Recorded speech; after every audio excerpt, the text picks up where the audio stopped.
ರಾಜ್ಯಪಾಲರು ಬಿಜೆಪಿಯವರ ಕೈಗೊಂಬೆಯಾಗಿದ್ದಾರೆ. ಗವರ್ನರ್ ಕಚೇರಿಯನ್ನ ಬಿಜೆಪಿ ಕಚೇರಿಯಾಗಿಸಿದ್ದಾರೆ. ಅಬ್ರಹಾಂ ಯಾರು, ಇತಿಹಾಸ ಏನೂ ಗೊತ್ತಿಲ್ಲ, ಎಲ್ಲರಿಗೂ ಗೊತ್ತಿಲ್ಲ. ಪ್ರಾಸಿಕ್ಯೂಷನ್ ವಿರುದ್ಧ ಶಾಸಕ ಶಿವಲಿಂಗೇಗೌಡ ಕೂಡ ಕಿಡಿಕಾರಿದ್ದಾರೆ. ಸಿದ್ದರಾಮಯ್ಯಗೆ ಮಸಿ ಬಳಿಯೋ ಕೆಲಸ ಮಾಡಲಾಗ್ತಾ ಇದೆ. ಪ್ರಾಥಮಿಕ ತನಿಖೆ ಆಗದೆ ಹೇಗೆ ಪ್ರಾಸಿಕ್ಯೂಷನ್ ನೀಡಿದ್ರಿ ಅನ್ನೋ ಪ್ರಶ್ನೆ. ರಾಜ್ಯಪಾಲರ ವಿರುದ್ಧ ಶಾಸಕ ಶಿವಲಿಂಗೇಗೌಡ ಕೂಡ ವಾಗ್ದಾಳಿಯನ್ನ ನಡೆಸಿದ್ದಾರೆ. ಮಾನ್ಯ ಮುಖ್ಯಮಂತ್ರಿಗಳ ಮೇಲೆ ಪ್ರಾಸಿಕ್ಯೂಷನ್ನ ಆಜ್ಞೆ ಮಾಡಿದ್ದಾರೆ. ಅವರು ಮಾಡಿರ್ತಕ್ಕಂಥ ಒಂದು ಆಜ್ಞೆ ಏನಿದೆ ಅದರ ವಿರುದ್ಧ ನೀವು ಮಾಡಿರ್ತಕ್ಕಂಥದ್ದು BJPಯವರ ಕೈಗೊಂಬೆಯಾಗಿ ರಾಜ್ಯಪಾಲರ ಕಚೇರಿಯನ್ನೇ BJPಯ ಕಾರ್ಯಕರ್ತರ ಮುಖಂಡರುಗಳ ಅಂಗಳವನ್ನಾಗಿ ಮಾಡ್ಕೊಂಡಿದ್ದೀರಿ. ನೀವು ಕೇಂದ್ರ ಸರ್ಕಾರದ ಏಜೆಂಟ್ರ ರೀತಿ ವರ್ತನೆ ಮಾಡ್ತಾ ಇದ್ದೀರಿ. ನಿಮ್ಮ ರಾಜ್ಯಪಾಲರ ಒಂದು ಏನು ನಿವಾಸ ಇದೆ ಅದನ್ನು ಅಪವಿತ್ರ ಮಾಡ್ತಾ ಇದ್ದೀರಿ. ಇವತ್ತು ಧೈರ್ಯವಾಗಿ ರಾಜ್ಯಪಾಲರ ಮತ್ತು BJP JDSನ ಒಕ್ಕೂಟದಿಂದ ಇವತ್ತೇನು ಒಂದು ಷಡ್ಯಂತ್ರದ ರಾಜಕಾರಣ ನಡೀತಾ ಇದೆ ಅದನ್ನು ಷಡ್ಯಂತ್ರದ ರಾಜಕಾರಣ, ಷಡ್ಯಂತ್ರ ಅಂದರೆ ಏನು ತಪ್ಪಾಗಲ್ಲ, ಅವ್ರ ರಾಜಕಾರಣನೇ ಹಂಗಿದೆ. ಎಲ್ಲರೂ ಧೈರ್ಯ ಇಲ್ಲದೆ ಇರೋರು ಮಾಡೋವಂಥ ರಾಜಕಾರಣ ಇದು. ಧೈರ್ಯ ಇರೋರು ಡೈರೆಕ್ಟಾಗಿ ಫೇಸಿಗೆ ಬರ್ತಾರೆ, ಧೈರ್ಯ ಇಲ್ಲದೆ ಇರೋರು ಇಂಡೈರೆಕ್ಟಾಗಿ ಹೋಗ್ತಾರೆ. ಹಾಗೆ ಮಾಡ್ತಾ ಇದ್ದಾರೆ.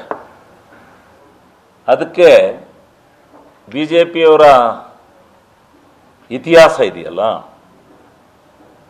ಅವ್ರು ಯಾವತ್ತೂ ಈ ರಾಜ್ಯದಲ್ಲಿ ಜನತೆಯ ಬಹುಮತದಿಂದ ಆರಿಸಿ ಬಂದು ಅಧಿಕಾರವನ್ನು ಮಾಡಿದಂಥವ್ರಲ್ಲ.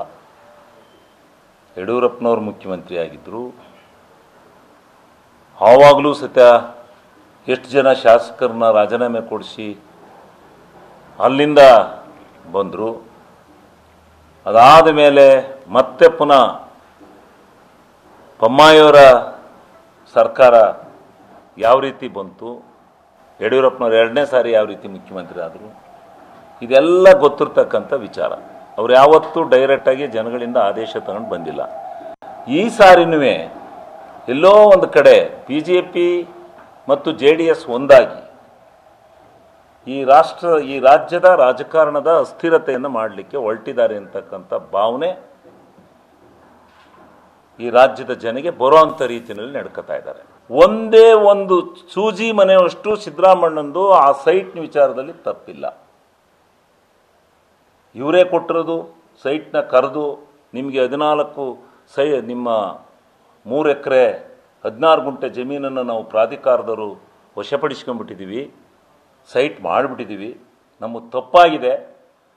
ಆ ತಪ್ಪಿಗೆ ನಿಮಗೆ ನಾವು ಬದಲಿ ಭೂಮಿಯನ್ನು ಕೊಡ್ತೀವಿ ಬಲ್ಲಿ ಅಂತೇಳಿ ಕರೆಸ್ಕೊಂಡು ಬದಲಿ ಭೂಮಿನ ಇವರೊಬ್ಬರಿಗೆ ಅಲ್ಲ, ಇಡೀ ಮೈಸೂರಿನಲ್ಲಿ ಸುಮಾರು ಸಾವಿರಾರು ಸೈಟ್ಗಳನ್ನು ಕೊಟ್ಟು ಇವರೇ ಮಾಡಿ ಇವರ MLAಗಳೇ ಸೈನ್ ಹಾಕಿ ಇವರ ಪ್ರಾಧಿಕಾರದ ಅಧ್ಯಕ್ಷರೇ ಕೊಟ್ಟು, ಅವತ್ತು ಬೊಮ್ಮಾಯಿನೇ ಈ ರಾಜ್ಯದ ಮುಖ್ಯಮಂತ್ರಿ, ಇವರೇ ಕೊಟ್ಬಿಟ್ಟು ಈಗ ಇವರು ಈ ರೀತಿ ಆಪಾದನೆ ಮಾಡ್ಕೊಂಡು ಹೋಗೋದು ಸರಿ ಇಲ್ಲ. ಇದು ಜನತೆಗೆ ಈಗಾಗಲೇ ತಿಳಿಸಿದ್ದೀವಿ, ಇನ್ನೂ ಸ್ವಲ್ಪ ತಿಳಿಸ್ಬೇಕು. ಇಲ್ಲಿ ಪ್ರಾಸಿಕ್ಯೂಷನ್ನ ಮಾಡಲಿಕ್ಕೆ ಒಂದು ಪ್ರಿಲಿಮಿನರಿ ಎಂಕ್ವೈರಿ ಆಗದಲೇ ಒಬ್ಬ ಮುಖ್ಯಮಂತ್ರಿ ಮೇಲೆ ಯಾವ ರೀತಿ ನೀವು ಪ್ರಾಸಿಕ್ಯೂಷನ್ಗೆ ಆರ್ಡರ್ ಕೊಡ್ತೀರಿ? ಅವ್ರು ತಪ್ಪಿತಸ್ಥರು ಅಂತೇಳಿ ಅಬ್ರಾಮ್ಗೊಬ್ಬನಿಗೆ, ಅವನ್ಯಾರೋ ಇನ್ನೊಬ್ಬನಿಗೆ, ಈ ರಾಜ್ಯಪಾಲ್ಗೊಬ್ಬನಿಗೆ 3 ಜನಕ್ಕೆ ಮನವರಿಕೆ ಆಗಿಬಿಟ್ರೆ ಸಾಕಾ ಇವರು ಅಪರಾಧಿ ಅಂತ? ಅವ್ರ ಅಪರಾಧಿ ಅಂತ ಹೇಳಿ ನೀವು ತೀರ್ಮಾನ ಹೆಂಗೆ ತಗೋತೀರಿ? ನ್ಯೂಸ್ ಫಸ್ಟ್ ನಿರ್ಭೀತಿಯಿಂದ ನಿಮ್ಮ ಪರವಾಗಿ.